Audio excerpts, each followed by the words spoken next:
In this tutorial, we'll demonstrate how to set up your point of sale system. Login.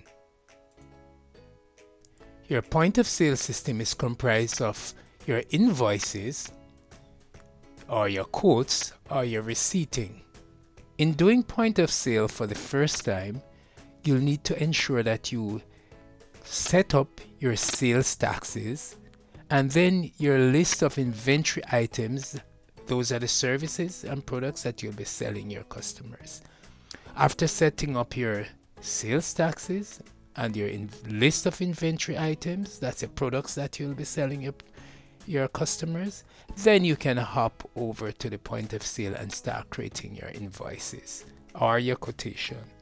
Please go to the respective videos that will demonstrate how to set up your sales taxes as well as your inventory items. Thank you.